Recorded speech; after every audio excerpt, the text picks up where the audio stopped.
I discovered my wife of 7 years is cheating on me. She doesn't know that I know. Part 1. I don't know where to begin, but I guess there's no easy way to say this. This is the worst thing that has ever happened to me. I'm 30 years old. I work from home as a software developer. My wife Emily is 28. She's very beautiful. She's a hair and makeup artist, and she's incredibly talented at what she does. She mostly works with brides and bridal parties. But over the last couple of years, her career has really taken off. A lot of that success is thanks to John, who owns a really popular local wedding venue. John has been a huge connection for her. Through him, she's gotten work with photographers, local advertising agencies, and even a few small modeling gigs. She's even modeled in some local ads herself. John's in his 40s, married with 3 kids, and his wife is very pretty for a mom of 3. I guess I get it, though. My wife is younger and way better looking. Our marriage has been great, as far as I know. Emily and I have been together since high school. We're still best friends. We have regular date nights, an active and exciting sex life, and she's always been thoughtful and caring. I never doubted her love for me. That's why this blindsided me. A week ago, I was working from home, and I heard an email notification from my wife's laptop, which was plugged in for charging. She had logged into it before going to the gym, and she doesn't like her computer locking automatically when she leaves it alone. She forgot to lock it before leaving it. I saw the email preview notification from John, and it looked fishy, so I opened it. It wasn't romantic. It wasn't even sexual. It was logistical time, a place, and some comment about keeping things discreet. But it was the last line that floored me. "You're incredible. I can't stop thinking about last night." I thought about last night. She came home late, said she'd had a long shoot with a photographer, and we had dinner together like everything was fine. Normal. I scrolled back through her messages and emails. Most of it was mundane work-related. Professional, but sprinkled throughout were little hints, things that didn't sit right. John saying she looked beyond stunning at an event. Emily thanked him, but kept it neutral. Nothing about love. Nothing about feelings. But it was clear something was happening. Then I read an email about booking a hotel for them both in town. It said it was the usual place. I felt like I'd been punched in the chest. I started panicking about it and went online, looking for information about cheating. I read about the red flags and thought about the ones she showed. Emily's work schedule had gotten a bit more unpredictable over the last few months. She'd started dressing up more, new outfits, sexy underwear, even on days when she said she was just running errands. She was grooming more down there, but I thought she was doing it for me. There were nights when she came home later than usual, blaming long shoots or last-minute bridal emergencies. But she never seemed distant. She never pulled away from me. If anything, she was more attentive, initiating sex more often, planning surprise date nights, and constantly telling me how much she loved me. That's the part that stings the most. I didn't feel like I was losing her. I felt like we were closer than ever. I started paying closer attention. Later I was snooping around the house on the pretext of cleaning, and I found a small jewelry box tucked into one of her makeup drawers. Inside was a necklace, simple but expensive looking. I hadn't bought it for her. When I asked about it casually later, she said it was a gift from a client. I didn't question it at the time. It seemed plausible. She works with high-end brides all the time, and clients giving her gifts isn't unheard of. But now, I couldn't get the image of that necklace out of my mind.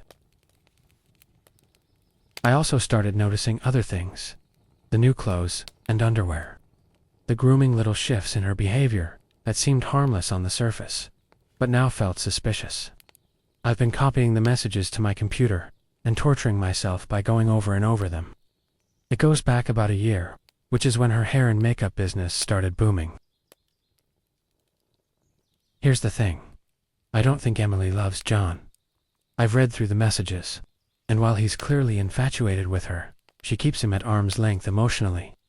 There's no "I miss you" or "I love you." Just logistics, compliments, an occasional thanks.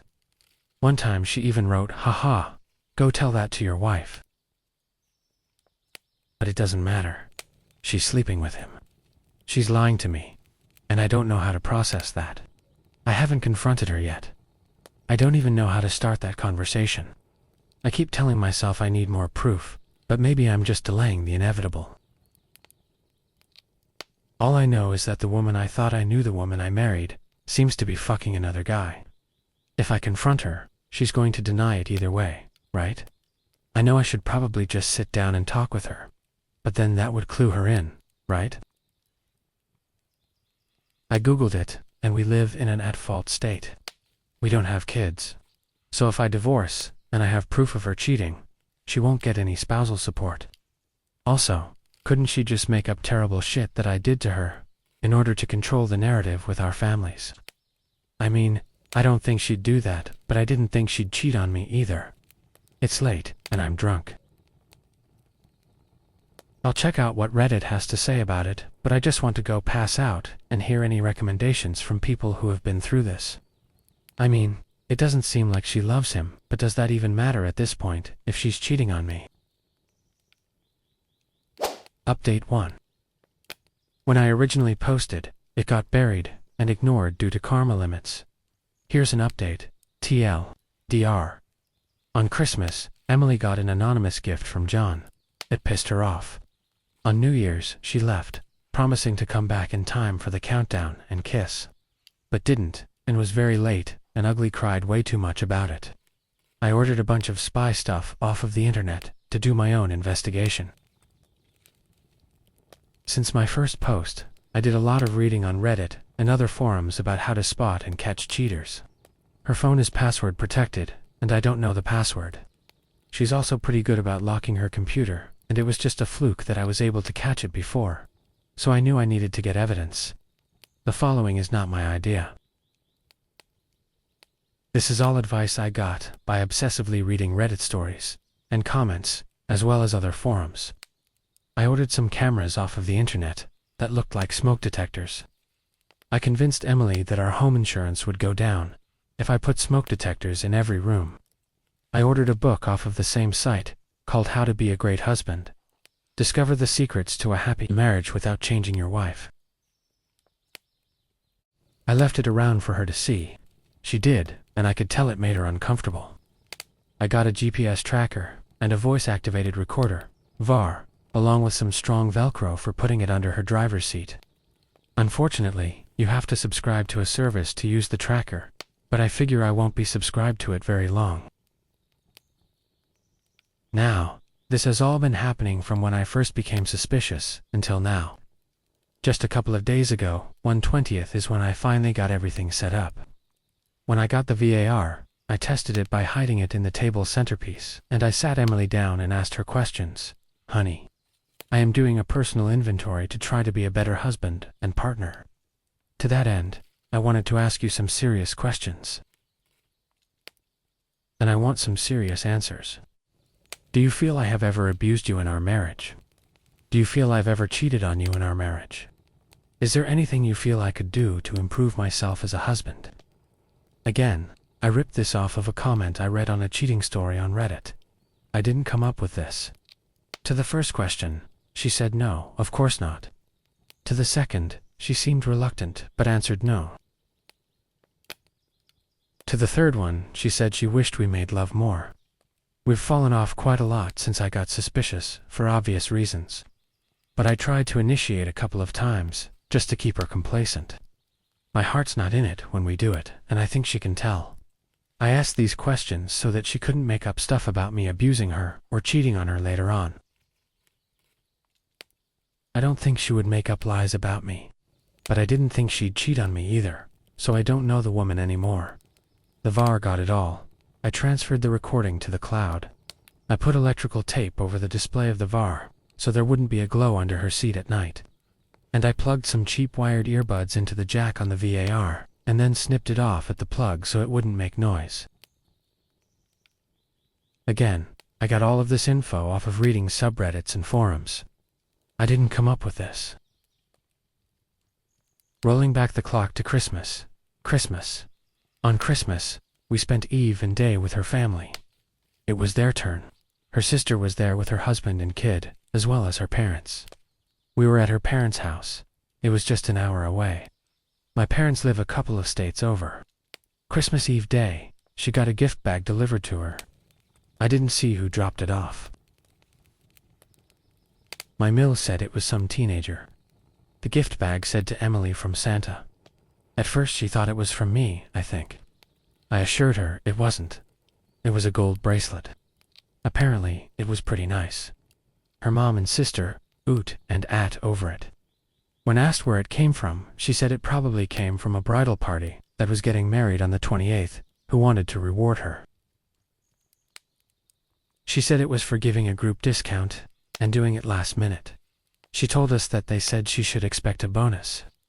Yeah, it's ridiculous, but I nodded my head. Mill and Phil sort of followed my lead like it was no big deal. Let me be clear that I knew it was from John.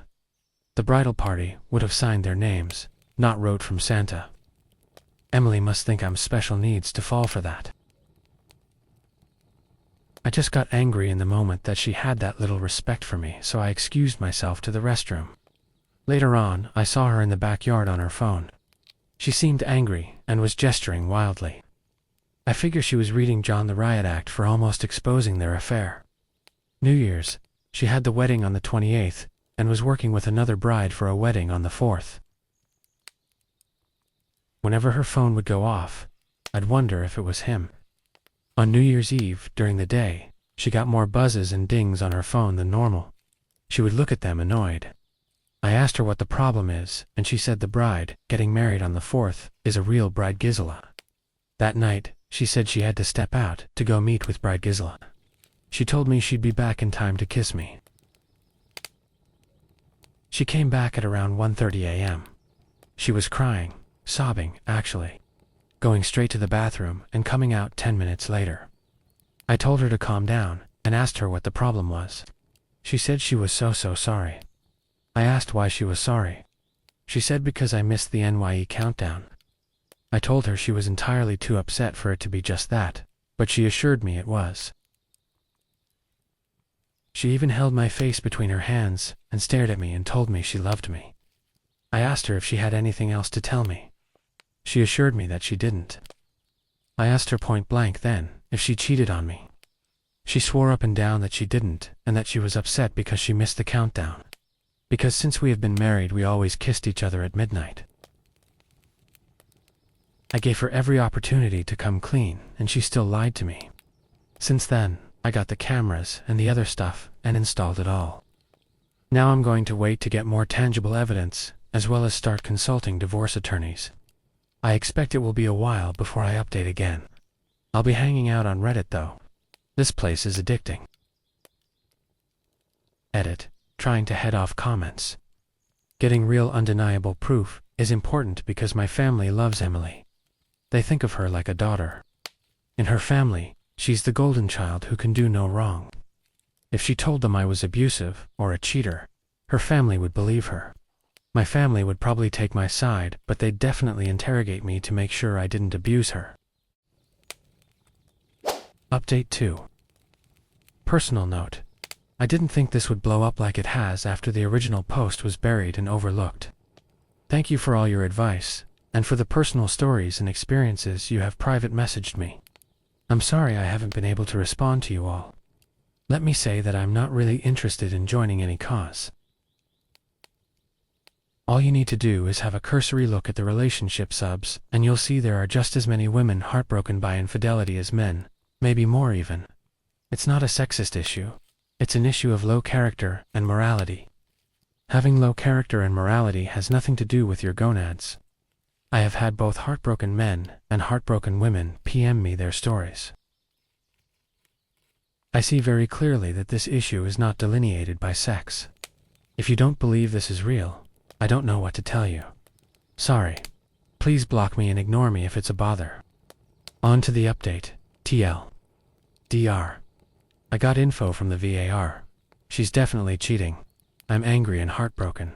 I already have a lawyer. I've been looking at lawyers since before Christmas. Like a lot of you said, I'm going to have to get a pie for good evidence for an at-fault divorce. My dad is taking out a HELOC on his home to help pay for it. I checked the VAR recordings from Emily's car, and I got some info.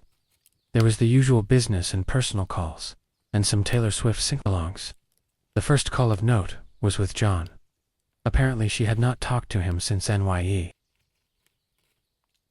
She was angry with him for sending the gift at Christmas and keeping her late at night. John was dismissive and cocky at first. Emily then told him about how I asked her if she was cheating on me during night. That got John's attention, and he was asking all kinds of questions. He seemed really interested. If I had mentioned him by name at all, I didn't. He said he thought she was handling me. He told her that they should be safe if she has always used the card. She said she did. He asked her if she wanted to meet, and she started crying. She told him that the relationship has stopped being fun for her, and that they should stop, and she wasn't going to lose her marriage over this. Too late, honey. He told her that she should just keep lying to me. He seemed really worried. He was worried about his wife finding out. Oh, she will, asshole. He told her not to call him again on his phone, and that they'll talk the next time they meet. He also told her to be sure and delete everything off her phone and computer. She said she already had. Her next call was to her BFF, Bev. Bev knows about the affair, and my wife was crying. Emily told Bev about new. She said she thinks I suspect something, and Bev told her to keep lying to me, but also told her she should probably end her affair, because I would definitely divorce her if I find out, or if she confesses. Ding, ding, ding. Bev knows me so well. Emily said she is in the process of ending her affair with John. I always considered Bev a mutual friend. I've met her husband.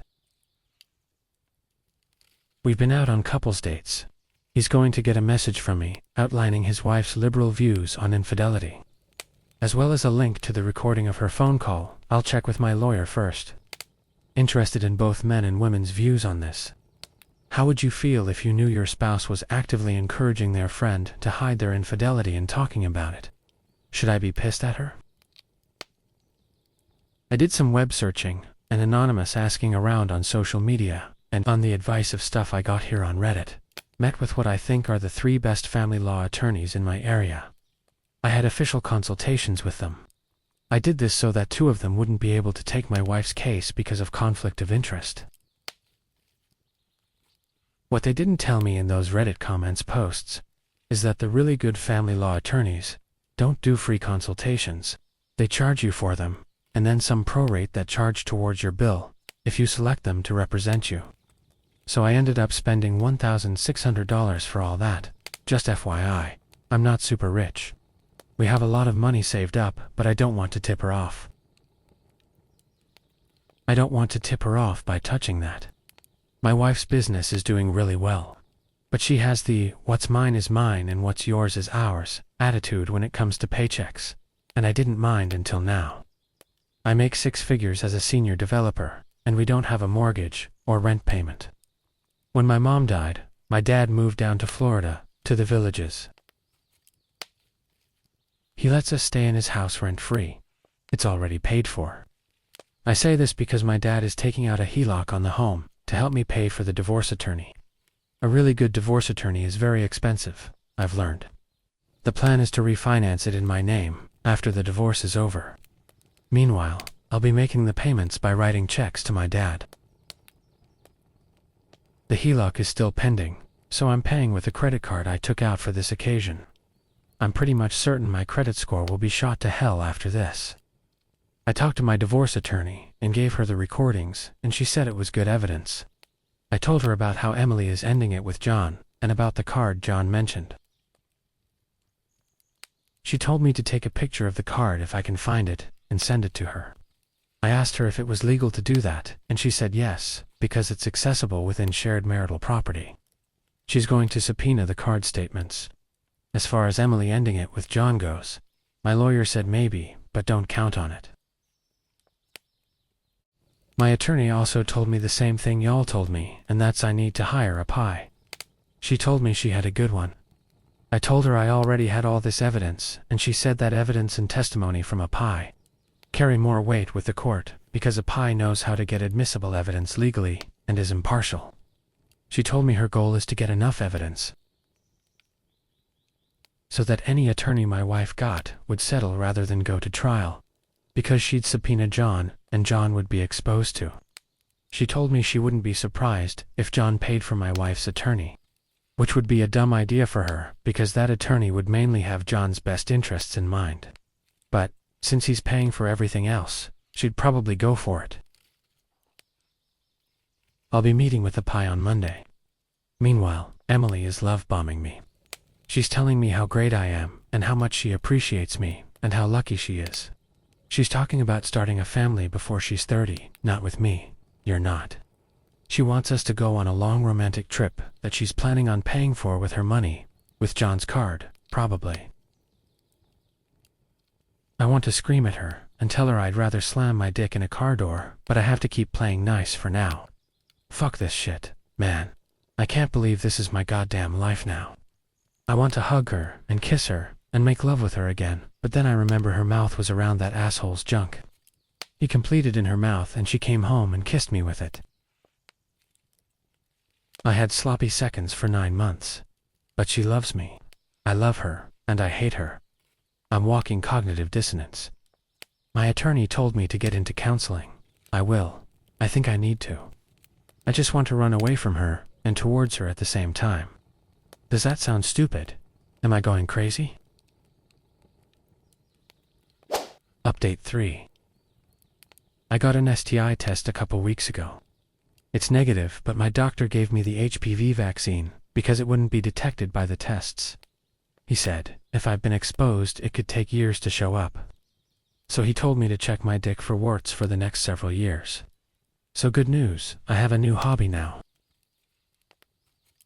It turns out that in my state, you can't record someone one-sidedly unless you are involved in the conversation. So the conversations between Emily and Bev and Emily and John are illegal, and I broke the law. Since I have attorney-client privilege, and she's the only one I sent them to, I'm good. But I have to delete them. The emails I downloaded are still evidence, though. So we have good evidence there. I suppose the recordings served their purpose, in that I know for sure about the affair. On the advice of my attorney, I hired the pie, she suggested. I gave him the info for the GPS tracker on Emily's car. He said that after hearing my story, including details I didn't share here, he decided he was going to follow John rather than my wife. It didn't make sense to me at the time, but he said that it sounded like John was more into my wife than she was with him. So John would probably be the one initiating contact rather than Emily. I figured, oh well, he's the pro, not me. He assured me that he's seen cases like mine before where the spouse was not serious, but just looking for some fun on the side. And because of the withholding of attention, it causes the AP to double down on the relationship and pursue more. He said women don't like needy men, and men don't like needy mistresses. Makes sense. On the sage advice of all of you and my lawyer, I stopped having sex with Emily. I told her there were layoffs coming at work, and I was really anxious and not in the mood. I don't know why, but she seemed really frustrated by that. It's been difficult living with her and pretending. John and I get the same treatment. Well, I guess he got slightly better treatment for a while. But I'm the lucky one, because I get to hear the sound "I love you" bounce off of my eardrums from that hole in the middle of her face, and John doesn't. #blessed. It used to mean so much to me to hear that. I'm so goddamn angry that she's made me hate her like this. I want to love her again so badly. My therapist says the technical term is ambivalence. Thinking about it makes me want to vomit. Valentine's Day. The pie said John left flowers and a gift at my wife's salon. The pie said when Emily came to work and saw it, she threw everything in the shared dumpster in the strip mall without even looking at it. She was pissed. My pie retrieved the gifts. It was really expensive lingerie and a dozen red roses. The card and note were practically love letters. Emily left the other girls at the salon and went to meet up with John. Pie got it all.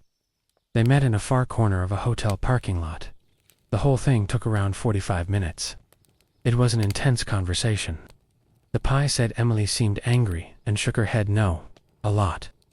He said he thought John was trying to coax her into a room. Lots of touching. Nothing overtly sexual happened. But the pie said he's seen cases won with less, and that their body language, behavior, and the way it panned out is the kind of thing judges look for in adultery cases. It was obvious that they had a relationship. It was at that time that I got a weird, "I love you" phone call from Emily. I remember her voice was off. It was like she was trying to check in on me. My attorney advised me to take photos of Emily's appointment book for the last year or so. Emily likes using a physical calendar book to write everything down. I noticed there are appointments with John in the book too. Before, I would have just thought of them as business meetings, because Emily said John was mentoring her in small business stuff. I found a Mont Blanc pen in her purse near the appointment book. I guess that's another gift from John, because I sure as hell didn't buy it for her, and she always just used Bic pens before. Emily was busy with work the rest of the day and night on Valentine's Day, as she had a bunch of ladies who wanted to get specially made up for Valentine's Day dates with their spouses. Anyway, she worked as usual on Valentine's Day. She came home tired. Half-heartedly tried to initiate something, but I just pampered her because she seemed exhausted, and so I put her to bed. I didn't pamper her for her sake. I did it for me. I wanted to be a good husband so she'd somehow miss me more when I'm gone. I wanted to prove to myself that I'm not worth cheating on. Does that make sense? Maybe I'm love-bombing her in return in my own way. Is this the pick-me dance? Because I don't want her to pick me. I can't decide if I'm doing it so that it hurts her more when I'm gone, or because I know I'll miss moments like these when I leave her for the last time. The good news in this zombie shit show is that the parking lot meeting and the gifts were enough. When added to the other evidence, we can finally have Emily served. We're going to have it done privately with the pie. He's also a process server and can get it done quickly. It was probably a mistake, accusing her of cheating on Nye. Emily knows that something's wrong. She's staring at me a lot. I can see it in my peripheral vision. It would be creepy if it weren't pitiful. She keeps asking for some kind of reassurance that we're doing good, since we're not making love anymore. I keep lying to her, but I guess I'm not the great Shakespearean actor I thought I was. I just can't get over this betrayal. I wish I could, but I can't, and I never, ever will. It doesn't matter that she didn't love the guy. She had his junk in her, and had her mouth on it, and came home and kissed me with that mouth. ... For 9 months, I'd just hate myself for going back to her. I'd further hate myself for treating her badly, because of jealousy and resentment. No one deserves being treated like a convicted felon for the rest of their lives by their spouse. Would any reasonable person want to live like that? Would that be enough for anyone? Should I be resigned to a life of policing Emily and keeping her under lock and key until she resents and hates me later on, and probably cheats on me again? Either that, or I'll be an emotionally dead zombie. A zombie who says yes, dear, while stamping down my emotions and anxiety every time she walks out the front door. Who would love someone like that? I'm not going to live like that. I love who I thought she was, too much to let her live like that. That's why I'm going to ghost Emily when she gets served. The plan is to have her publicly served, and to start the process of subpoenaing John's card. My lawyer says it could take months for this to pan out. I'll tell Bev's husband about her complicity in Emily's affair. An email text Emily's dad and sister, John's wife, and some mutual friends with the news. I'll pack and leave before she regains her footing after being served. I plan on leaving a short note, my lawyer's business card, and my wedding ring. My lawyer told me to leave a note so she doesn't have an excuse to start making trouble. I was thinking about writing, "Do you like rich sugar daddies? Yes X, no underscore." My therapist says I use humor as a coping mechanism. I know I won't do that though. I'll either write this long manifesto or something super short. Another infidelity poster wrote to her cheating sulfur monoxide, I know, by Brevity is the soul of wit. I know myself. I know that Emily at least thinks she loves me, whatever that is. I know she beg and plead and cry and appeal to me in every possible way. Our history, our families, our plans, everything. She'd dress up and make herself look stunning. She'll pull out all of the stops and I'll cave. I'm not ghosting her because I'm strong. I'm ghosting her because I'm weak. I used to think it would hurt worse if she had actually fallen in love with him, but now, that would have been easier. If she didn't want me, at least I'd have my answer. Instead, she wants me, but she's already broken us beyond repair. That's worse. I'll update after it all goes down. Should only be a few days. Brief update. Emily is going to be served at her salon tomorrow morning. Fridays and Saturdays are busier for her, so she opens earlier. The Pi is meeting me at my hotel in the afternoon to show me the body cam footage. He asked if I wanted to see it, and I said yes. I don't know why, I just want to see it. I'm kind of on the fence, but leaning towards seeing it. He can't email it or post it, so he's just going to bring his laptop to my hotel room and show it to me. I'm staying at an extended stay hotel for a couple of weeks. My dad's friend has a house they're gutting to make an Airbnb out of, and it'll be livable by then, but not yet ready to be rented out. I'll stay there and do some work on it in the evenings after work and on the weekends. Nothing huge. Some dry wall, painting, and laying down vinyl plank flooring. My social calendar is going to be pretty empty, and it'll get my mind off of things. I'll update tomorrow evening after this shit show explodes.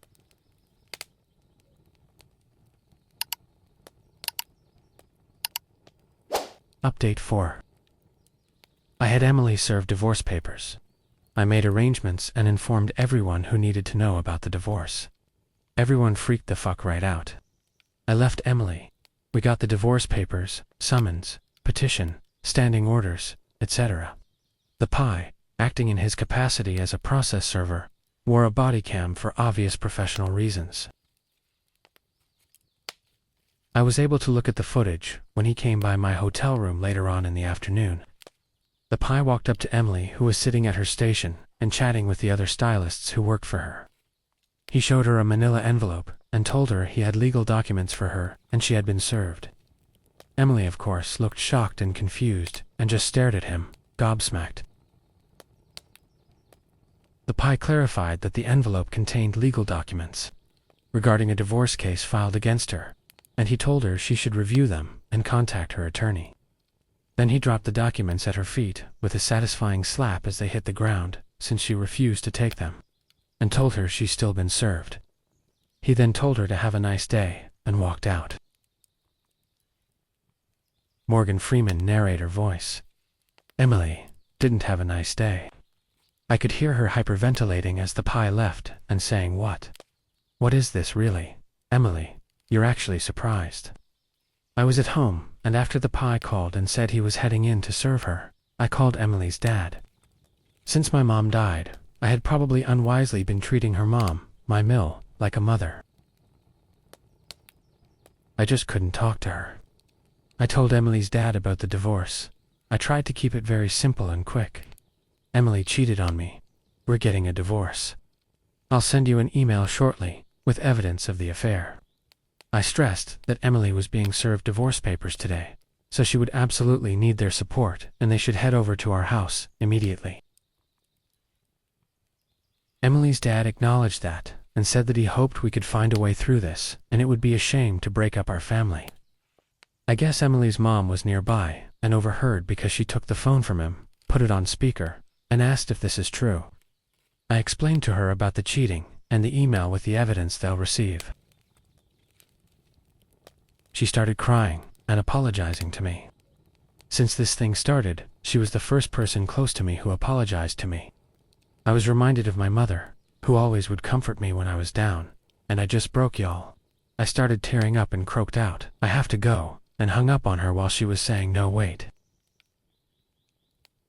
I had packed up my work laptops and got a lot of my clothes in 2 large suitcases.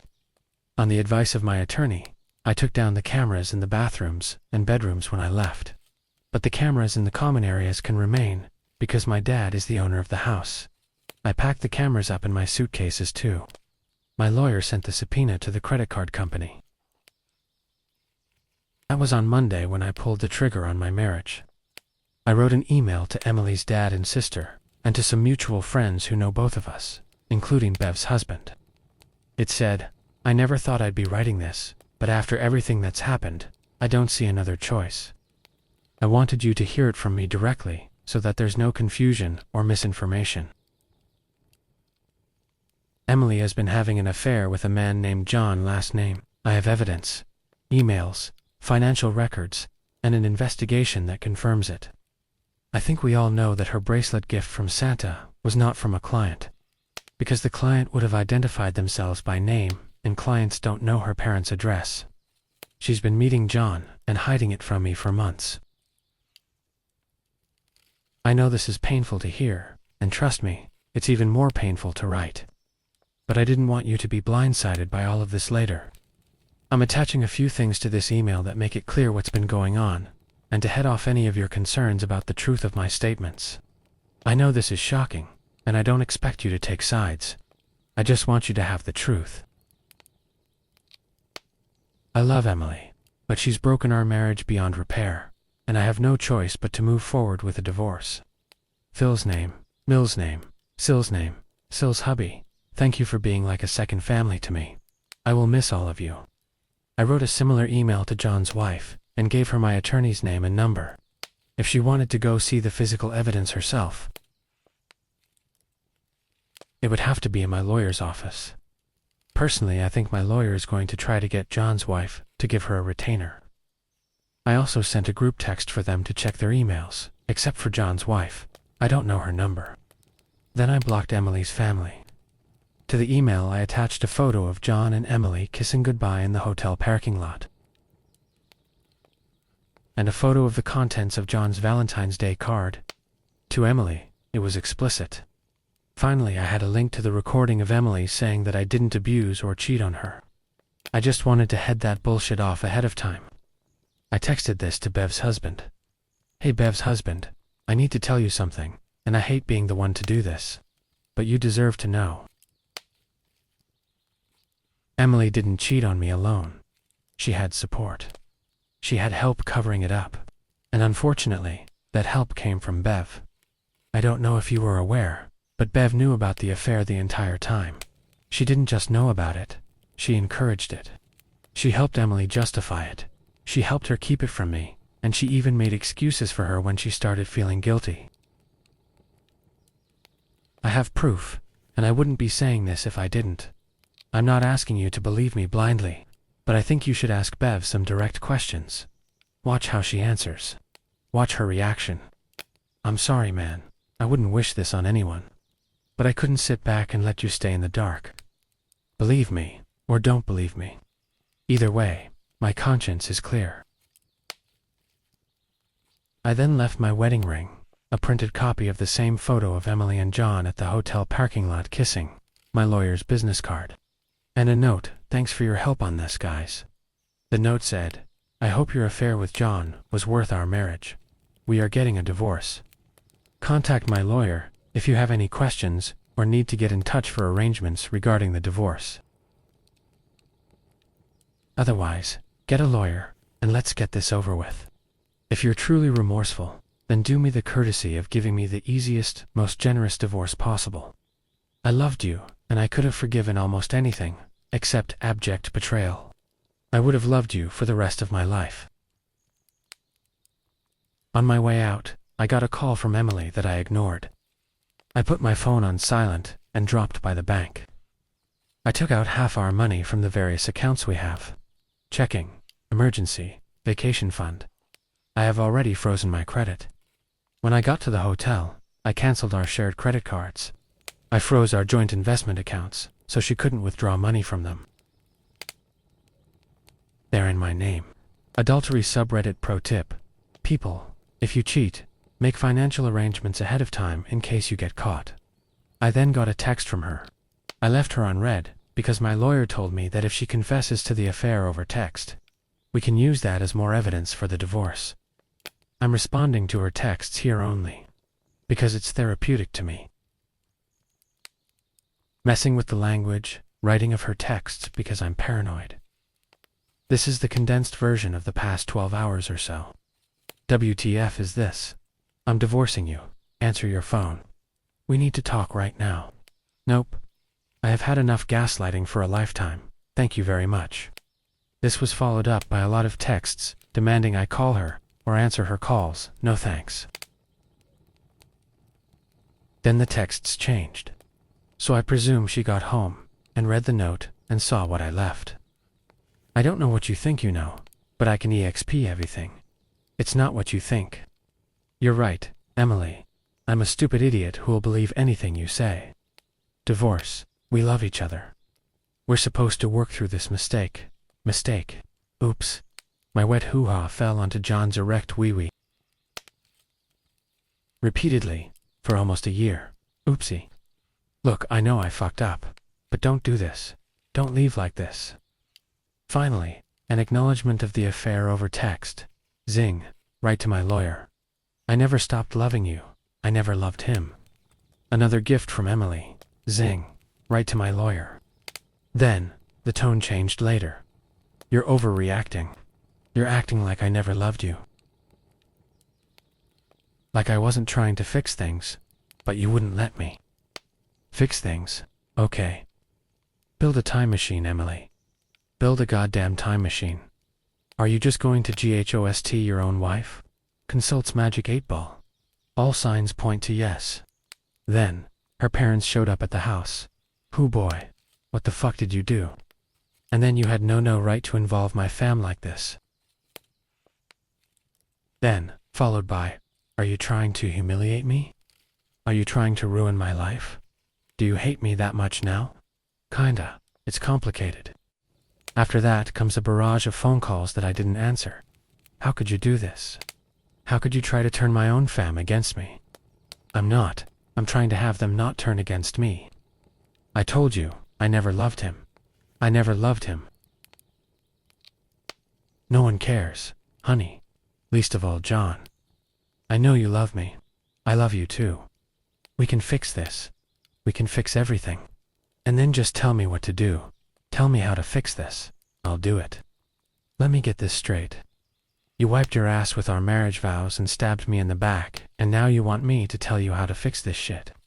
I had to go to Walmart because I forgot to pack underwear. And I don't have a rich sugar daddy to buy me some fancy skivvies from Saks Fifth Avenue. You never loved me if you can do this to me. Fuck this shit. I am going to have to block her instead of leaving her on red. I don't think I can take this, man. So this is how a marriage ends.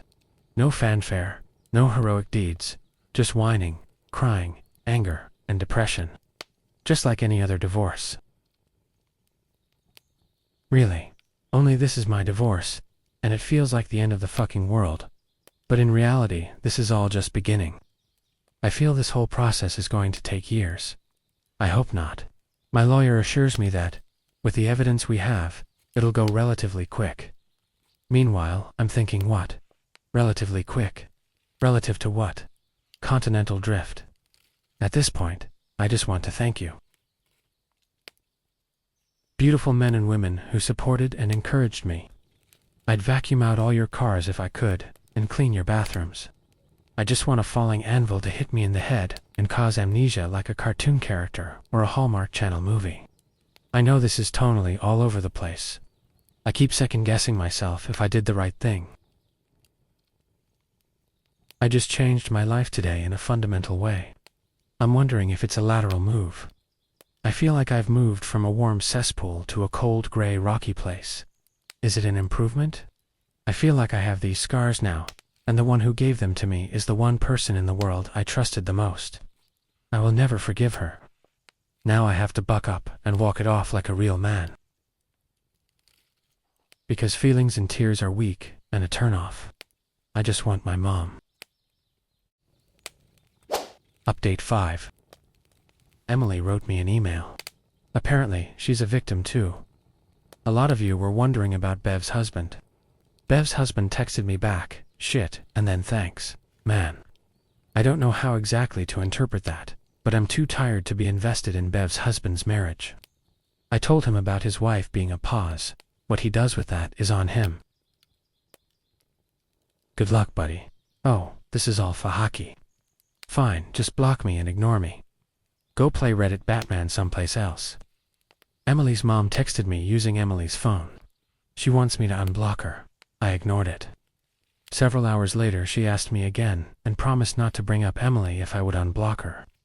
I unblocked Mill's number and texted her and told her I was still alive.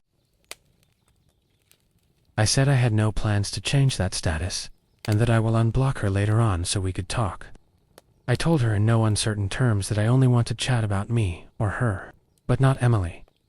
I told her I need a break from all of this and I'll unblock her later, and to be patient, I'll contact her again.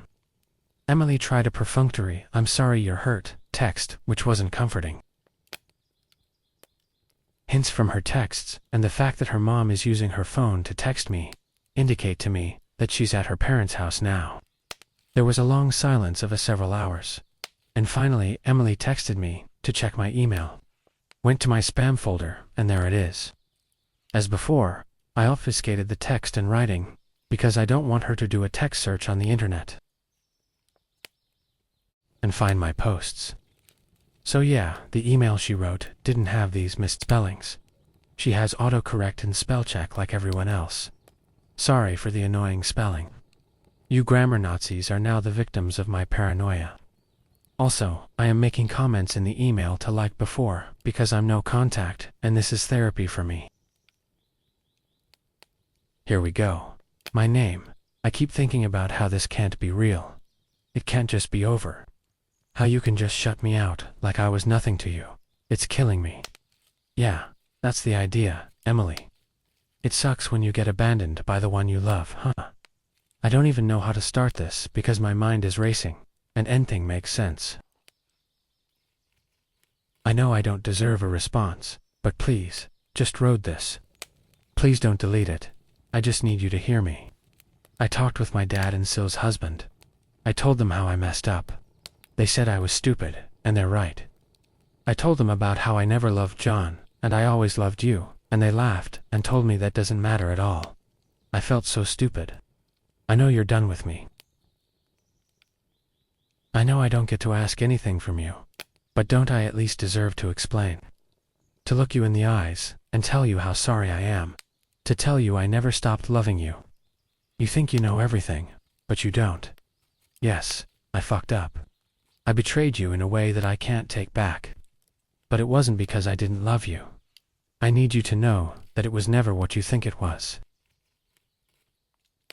It wasn't about love. It wasn't even about sex. I was pressured and felt obligated. Oh yeah, let me just shave my privates, wear some $700 underwear, and traipse on down to the expensive boutique hotel for a nice raping. Help police. John didn't just walk into my life and sweep me off my feet. He inserted himself. He did so much for me, and for my business.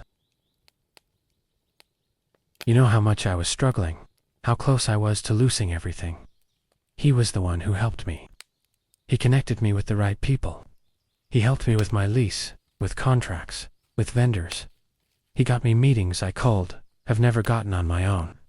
And I let myself believe that he was just being a mentor, that he just wanted to help me.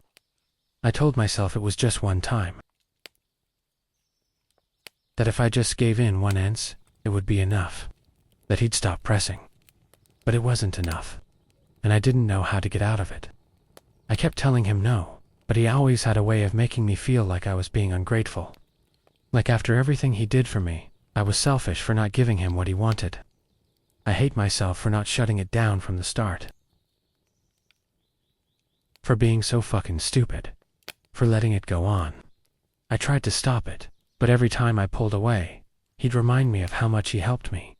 How I wouldn't be where I am without him. How I'd ruin everything if I cut him off. So I kept making excuses. I told myself I had it under control. I thought I could handle it.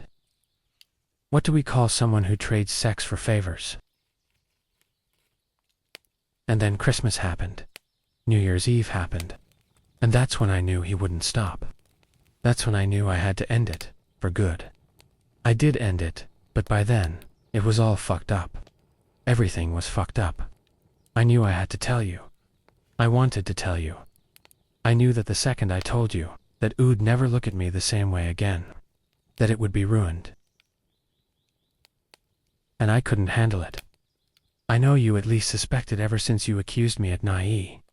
I just put my head down and wanted it to all go away. So I kept putting it off and telling myself I'd find the right time. But there was never a right time. And now I've lost you anyway. I can't stop thinking about Charleston. Do you remember? That stupid little bed and breakfast? Where you hated the coffee, and we spent half an hour at a gas station just so you could get a normal cup of coffee. And we sat outside that little seafood shack by the water, eating fried shrimp and laughing at the seagulls trying to steal our food, and you were acting like a knight with your funny British voice protecting my food and making me laugh. Yeah, I loved that weekend. Remember when you didn't fuck other guys? That was a swell time too. I don't expect anything. I don't expect you to take me back. But I also can't believe that you would just walk away without even talking to me. After everything, don't we deserve that much? I'll sign whatever you want. I'll give you whatever you want. But please, don't just disappear. Don't pretend like I never mattered, because I know I did. She signed. This smells like a trap. I love you so much. I always have. And I'm terrified that I'll never get the chance to tell you that in person again. I loved you too, but I need you to get out of my life. For both our sakes, please. Emily, I reread my comments, and I sound like a heartless bastard. I'm just tired, I guess. No mention of John's credit card. No mention of how the affair wasn't fun for her anymore. No mention of how she was supposed to be handling me. Is this what they call trickle truth? Because a lot of this sounds like the Emily I know, TBH. Maybe there's some truth to it, but she's downplaying her role. It's like this was all happening to her, and she wasn't an active participant. I mean, I feel sorry that she lost control or whatever, but it's not like she didn't have a choice. She chose to sleep with the guy because she felt obligated, and he did her favors. Doesn't that mean she's a prostitute? Sounds like I was prescient in naming her a P-John. Here, I thought it was just 4 letters that are easy to type on a keyboard, and it turns out to be a roll. Should I petition the mods to change my username to ObliviousPimp6969? I do want to know what you all think about it, but I'm telling you right now, it doesn't make a difference ultimately. She's trying to change the narrative to the point where we're both victims, instead of just me, and I think that's just shitty. The really fucked up thing is that part of me wants to believe her, that she was just a victim of John. But the problem is, that doesn't change the fact that she slept with him for almost a year. If I forgive that, then what am I? Just sign the papers, Emily, and let's move on from this. Can't you do that for me? Please. You're young, you're beautiful, you don't have any kids. You are a successful business owner, and you have a whole wardrobe of fancy designer clothes, courtesy of your sugar daddy. You're killing it at life. Go live it somewhere, the fuck away from me. Update 6. So my friends took me out on a night on the town. I had informed them ahead of time that I would not be drinking. They informed me ahead of time they would be drinking. Oh well. The dudes who took me out on the town were fake names. Jim, my friend from high school who knew Emily and I both. He's married. Jim was pretty floored that Emily did this. Matt was a groom I met early on when Emily was working her job.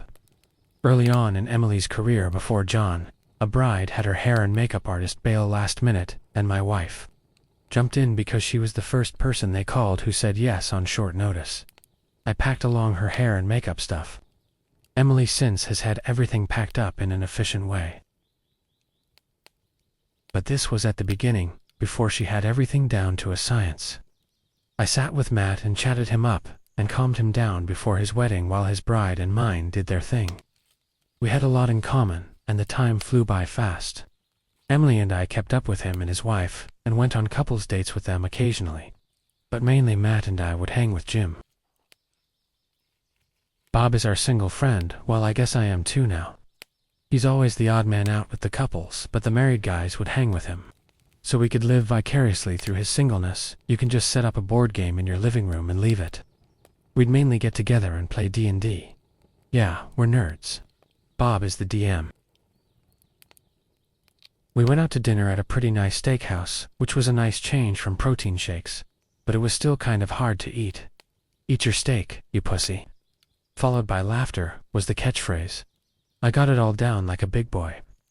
After dinner, I recounted to them most of the saga that's in my posts, minus some details. I don't want what I know to get back to Emily. Even though these guys are trustworthy, they were very supportive. They couldn't believe Emily did that to me, and they couldn't believe I did that to Emily. They were pretty upset with Emily. Matt told me that he heard Emily is really struggling.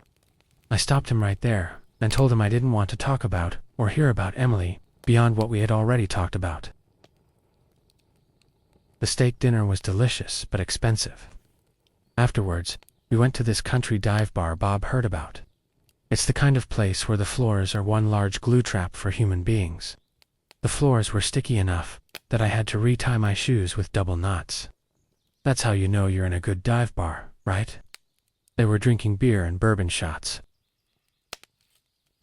While I was staying sober, I don't need the alcohol fairy advising me to call Emily and cry and weep and then eat a bullet. Nope.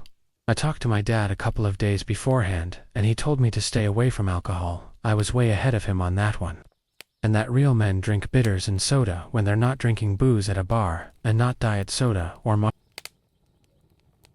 Those are for pussies. I asked the bartender for a bitters and soda, confident that I'd be looked at like a manly man, and she teased me and said, "Okay, Grandpa," and poured me some club soda and shook some droplets from what looked like a brown Tabasco bottle. Thanks, Dad. I liked the taste, though. I soon became stuck in that sober guy limbo, where everything is funny.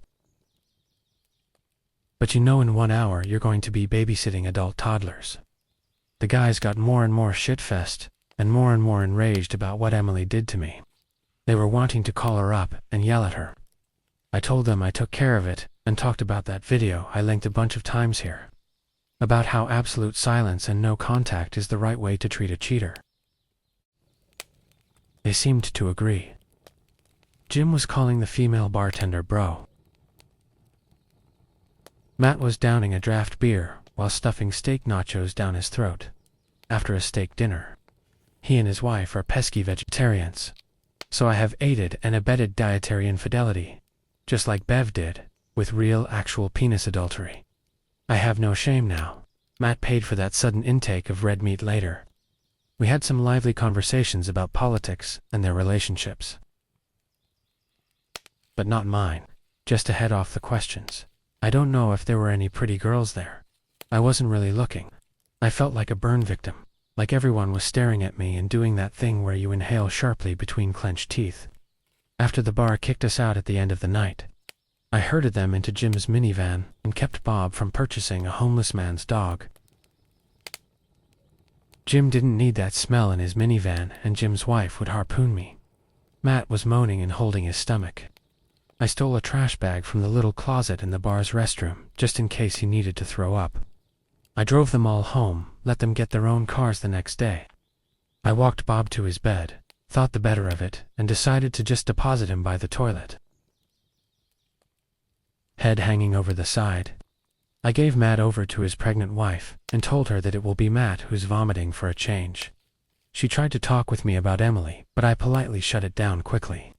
I don't know why her friends are so invested in us getting back together. I can only assume they don't know the whole story. I don't want to reveal details until I have to. I drove Jim's minivan home to his house. I shoveled Jim into his master bath, where he proceeded to sacrifice his expensive steak dinner to the porcelain gods. It's okay, I didn't pay for it. Jim's wife gave me a big hug and asked me how I'm holding up. I said as good as can be expected. She said that I should concentrate on whatever new beginning I choose next. I guess I just won at STBX Bingo, because I think that's the top 3 things I've been hearing and saying lately. I paid for a ride back to the bar where I made sure all their cars were locked before I drove mine to the hotel where I'm staying currently. Sunday night we played D&D in codenames at Bob's place. None of us drank. I had a good time then, too. I'm going back to work on Monday. By that I mean I'll be bringing my laptops either to the public library or a coffee shop to do my work. I don't have any in-person meetings scheduled for my office next week. I think I'm just going to lay low and establish a new normal. Next week, or maybe the week after, I'll be moving over to my dad's friend's Airbnb remodel and helping out there in my spare time. That will be my home for the foreseeable future. Right now, we're waiting on the credit card records, and, to my knowledge, Emily hasn't gotten a lawyer yet. Come on, default judgment. My lawyer told me John's wife contacted her. She didn't get any more specific than that. Nothing from Bev or her husband. They're Emily's friends, not mine. I did her hubby a favor. What happens next is up to him. To answer the multiple questions here, the only overnights Emily had during the time period of her affair were when she visited her parents. 3 times. I verified it with them each time. Not because I was paranoid, but I just liked talking to my Mill, and it was an excuse to chat with her. The 3rd time Emily went, she came down with the flu, and Mill took care of her for a couple of days. I called every day. I'm pretty convinced that she didn't do overnights with John. The closest she came was during Nye. I suppose Mill could have aided and abetted her infidelity, but she's very religious, and I don't believe she'd do that. Not gonna lie, it would hurt a lot if she did.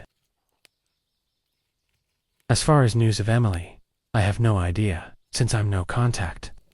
Matt said his wife said that Emily is struggling, and that's it. I hope she gets help if it gets too bad.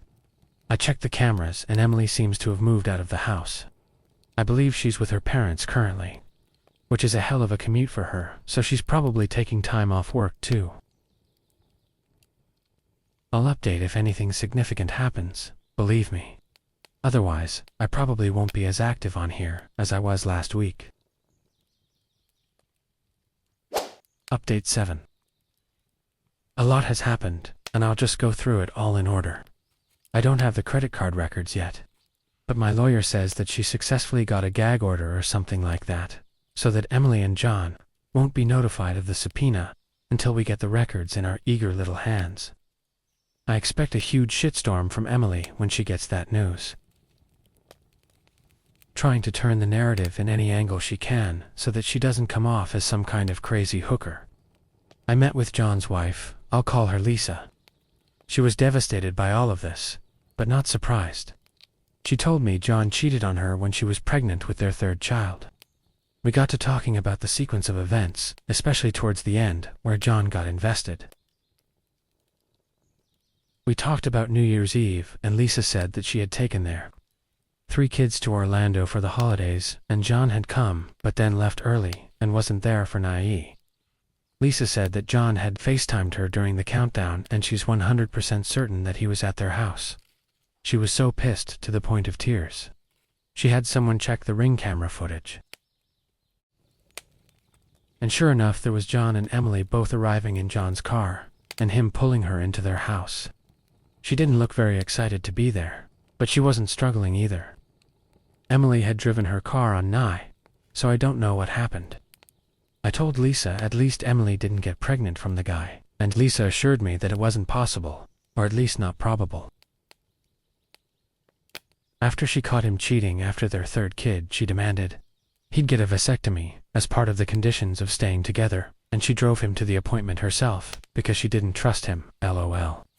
Cowboys shoot in rubber bullets now.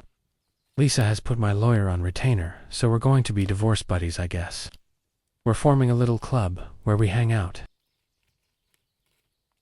have sleepovers, eat s'mores, and braid each other's hair, and spill the tea on Timothy Chalamet. It's gonna be great. Lisa shared a bunch of stuff with me, which is basically more communications between John and Emily, where John begs her to see him and compliments her and tells her he bought a new outfit for her and wants to see her in it. The timeline of messages had her being friendly at first, but getting more and more cold over time. Poor John. I asked Lisa if she was aware of John's lingerie fetish, and she said she could. Probably open a resale store with just her stuff alone. Huh. Just to head off any comments, Lisa and I are kind of supporting each other through this, as we alone know the pain. She asks me all kinds of questions about Emily. I tell her I don't want to know a thing about John. Sex is pretty much the furthest thing from my mind, and honestly I don't think I could get it up for anyone who's been with John. I low-key hate the guy. Also, my lawyer told me to be really careful about being around Lisa, because we're both going for an at-fault divorce. And us being physically close in any proximity could look like we're having an affair, which would count against both of us in our divorces. Always do what your lawyer tells you to do. I moved out of the residence hotel and into the Airbnb remodel. My role there will just be painting, some sheetrock work, laying down vinyl plank flooring, and just letting the service people in and out of the place at all hours of the day. It's a welcome distraction to everything that's going on. It's kind of funny, this place. It has thoroughly modern kitchen. The fridge has a touchscreen tablet embedded in it. This kitchen could hack into the Pentagon and turn them all vegan. The rest of the house is a shit pit. LOL. The AC works, and it's got a new roof and internet though, so I'm happy. I unblocked my mill, and we chatted a bit over text. Just surface level stuff. She asked to meet me and promised that Emily would not be there. I wanted to see her, so I agreed to meet her in a remote spot. I told her that if Emily was there, I'd immediately leave and cut her off forever. She agreed, and we met. I drove out to a public park, a good distance from where the Airbnb is. She came. Emily was not there. She teared up when she saw me, and said I looked so thin. She took me to her car and unloaded groceries. She bought me eggs, chicken, some steaks, homemade soup, homemade cookies, my favorite spinach casserole that she made, and a ton of fruits and vegetables. She told me to start eating well, or she was going to move in with me and nag me until I did. I almost took her up on that. Being alone sucks. We chatted some, and towards the end, she started doing that thing where you want to talk but you know you can't.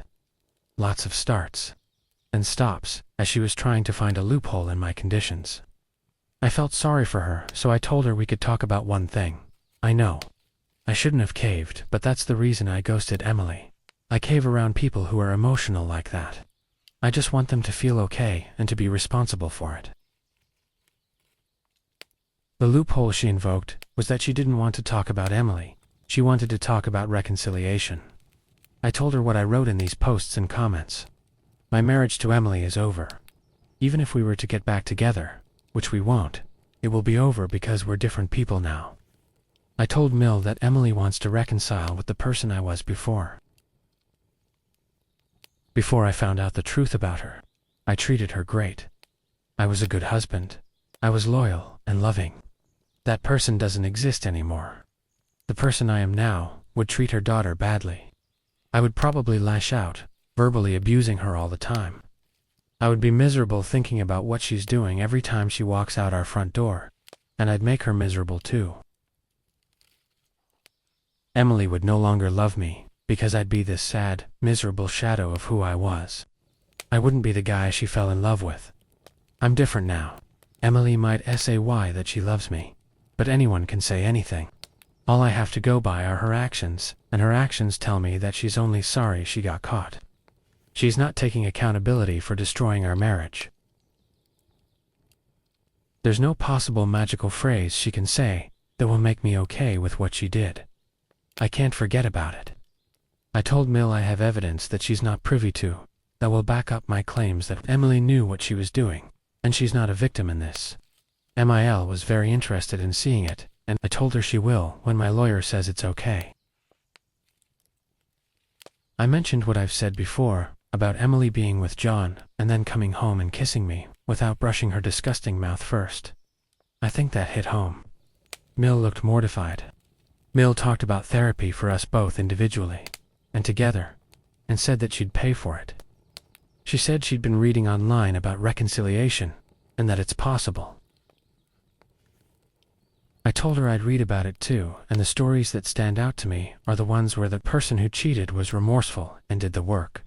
But after a number of years pass, cheats again and is not remorseful and leaves the cheated on person who took them back for the affair partner. Only now there are kids involved. The most successful reconciliations I've heard of are with two people who don't fully trust each other and never will. I would either be this suicidal sucker or a loving husband who has cruel emotional outbursts and PTSD moments. I asked her if she would want to live like this. She agreed she wouldn't.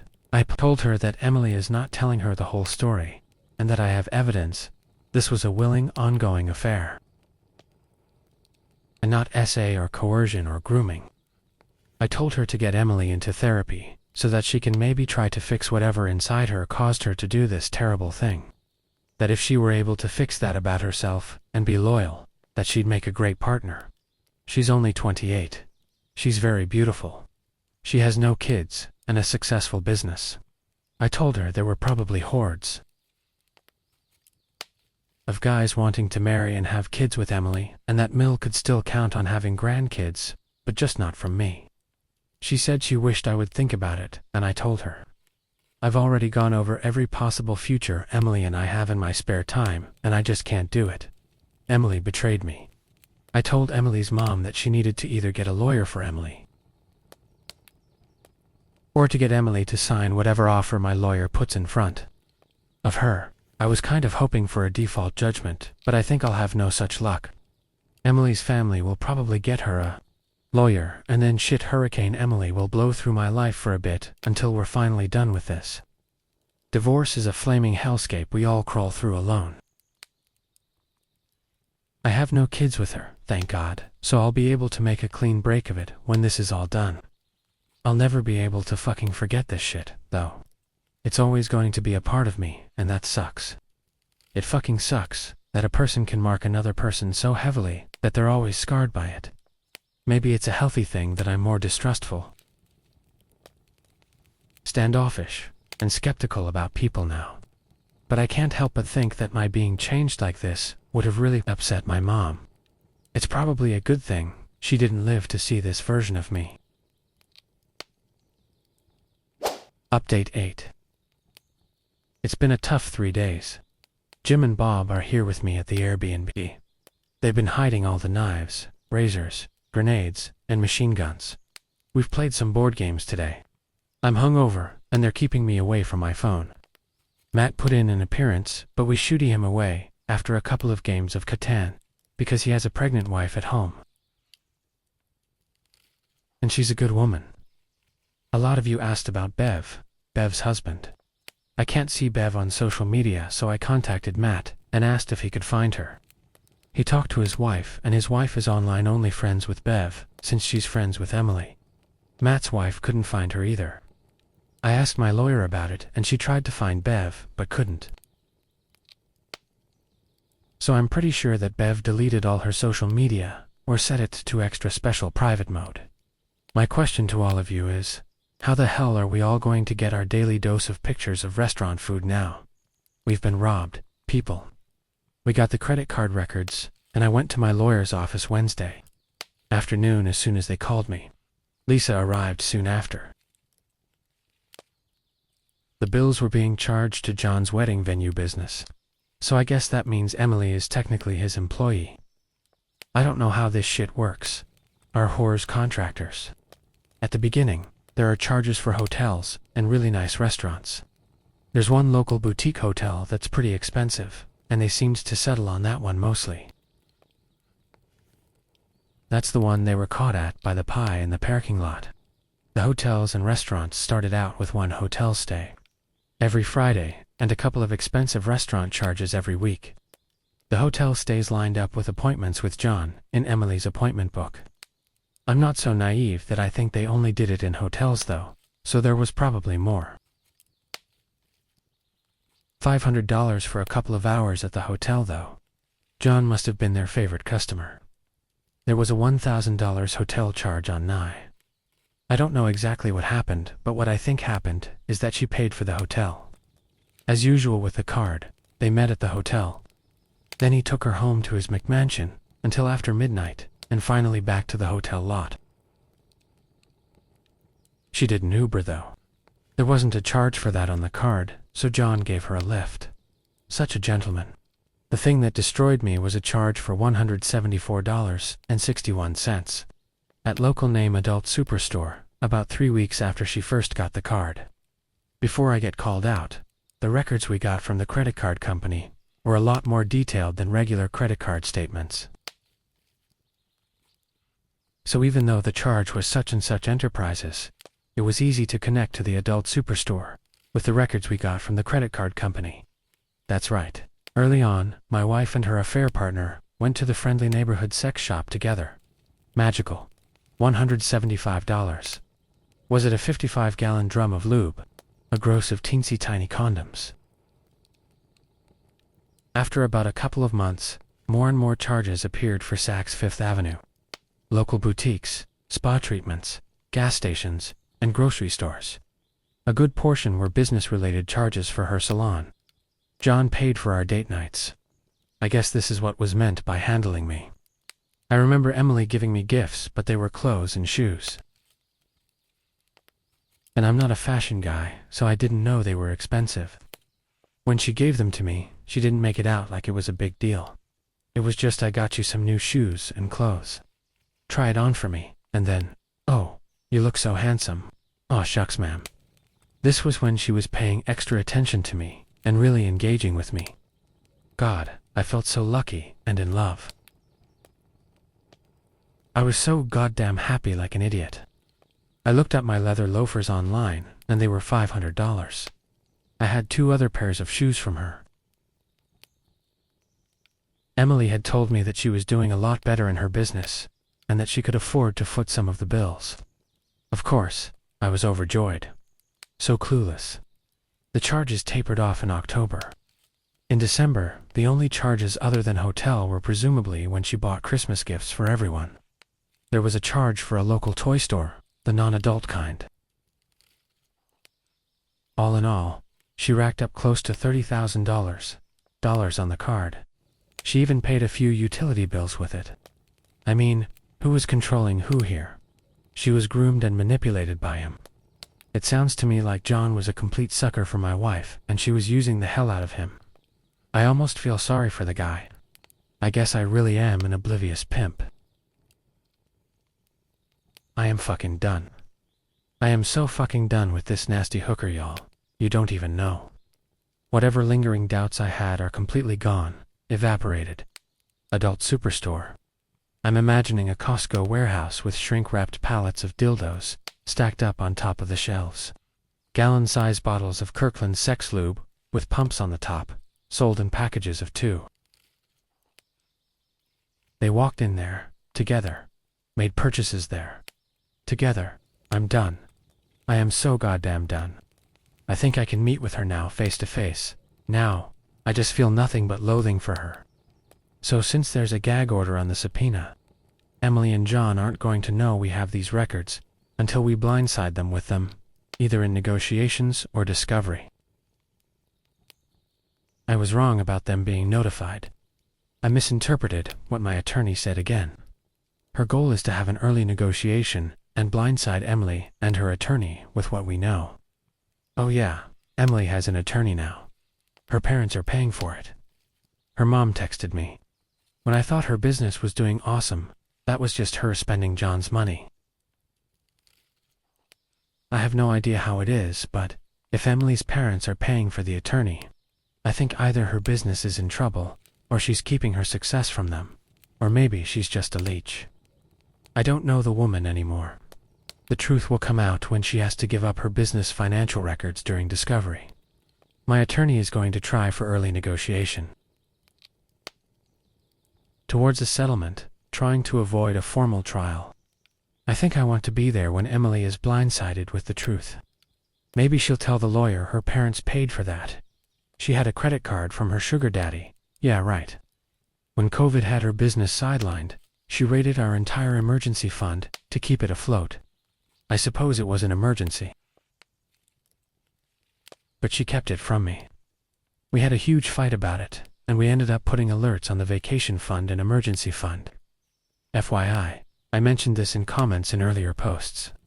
This next part is so embarrassing to me now. After reading the card statements, and thinking about my wife, and the guy she was fucking going to an adult superstore together, I just looked at my lawyer and Lisa, who were going over the records too, and cross-referencing things with Lisa's records. I asked them if they thought I was good-looking. They were taken aback, and they said yes, that I was good-looking. On hindsight, the whole thing was so fucking embarrassing. I get chills thinking about asking that. What were they going to say? No, you look busted. We can barely stomach being in the same room as you. My lawyer figured out where my head was at, and told me that she's been representing tons of divorce cases, and the people she's seen cheated on were all different levels of attractiveness. Some would put supermodels to shame. She said she's seen cheaters that were very attractive and cheaters she wouldn't touch with a 10-foot pole. She said in all cases, it was all about the cheater and not the cheated. Lisa started tearing up a little.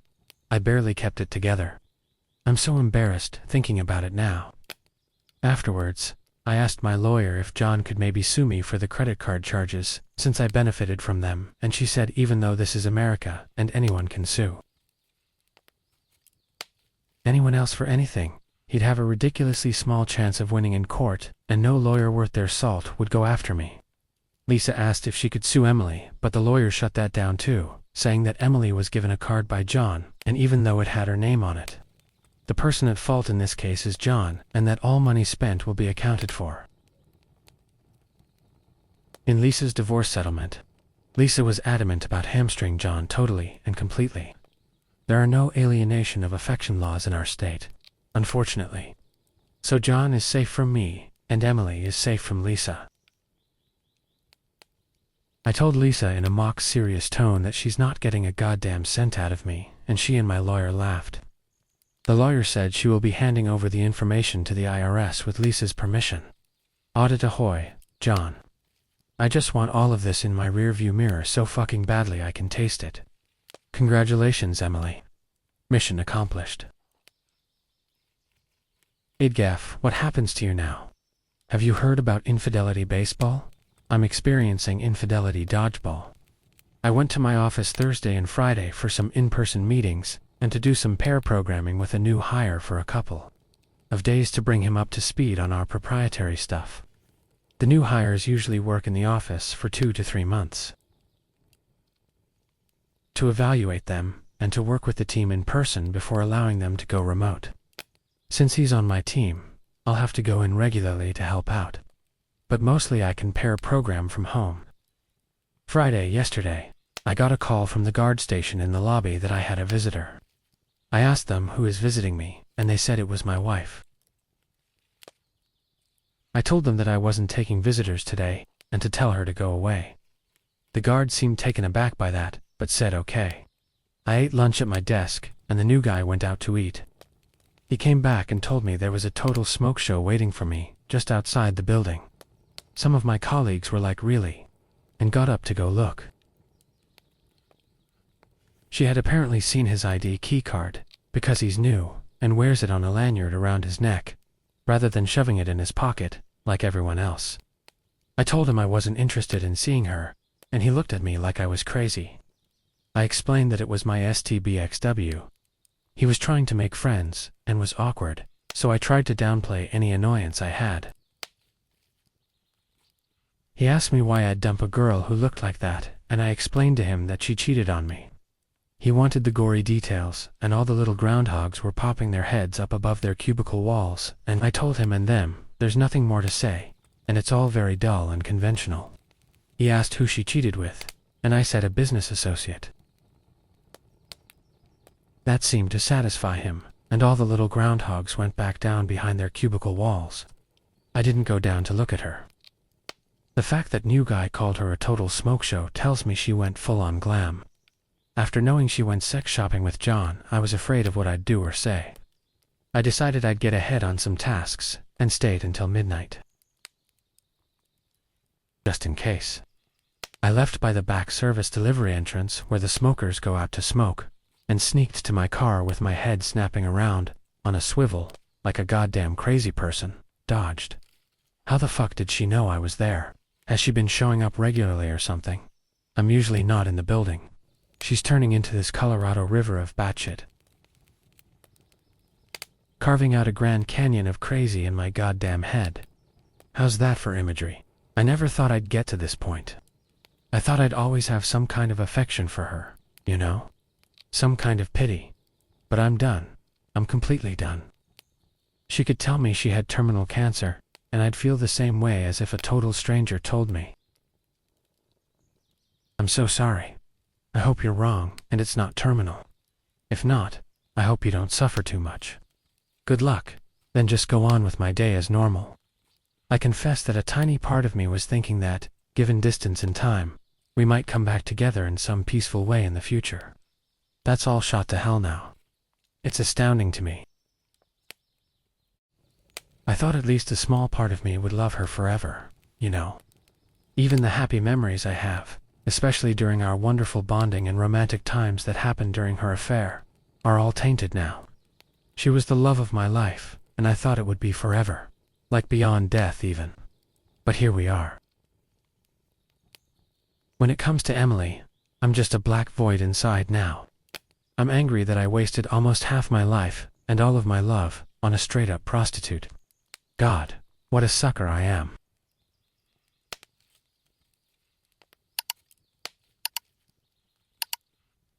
Mini update. Emily's attorney reached out to my attorney today, and we have scheduled a preliminary negotiation for next Wednesday. My attorney said I didn't have to be there. I asked her if this is where we blindside her with the credit card records, and she said yes. So, I want to be there. I'm super nervous though. I'll figure something out. Jim and Matt usually have some good advice. Bob, not so much. Another mini update in question. My lawyer said that Emily's side reached out and told me that I could ask Emily questions regarding the affair. So, they're not denying the affair, and they're planning on negotiating a settlement and not going to court. My lawyer is going to come up with some demands from our side. But in a good faith gesture, they wanted me to give her a list of questions that she would answer truthfully. Like I said in my comments, I enjoy reading science fiction and fantasy as much as the next guy. So I'm wondering what you guys think I should ask. Seriously though, I was going to ask about what happened on New Year's Eve. I DK'd if I want to know about the sex shopping. Maybe it's a waste of time though. Maybe I'll just ask her prove the Collett's conjecture for all positive integers. Do your reptilian masters know that you're freely using the word love without knowledge of its definition? My lawyer says they want the questions ahead of time, and will probably coach Emily on the answers, so I'm not taking it too seriously. It does signal that they're wanting to not go to trial, that they acknowledge the affair, and that they're probably pushing for some kind of reconciliation, which is not surprising. Honestly, the only thing that's boiling my noodle is what happened on New Year's Eve. I think I know, but I want to hear her side. Question update. I've decided to ask her only one question. What happened on New Year's Eve? That's the only question they're going to get, what happened on New Year's Eve. That's really the only thing that has me puzzled. I'm just wondering about the logistics of it all. She left in her car. She arrived at John's place together in his car. Then, he took her away in his car.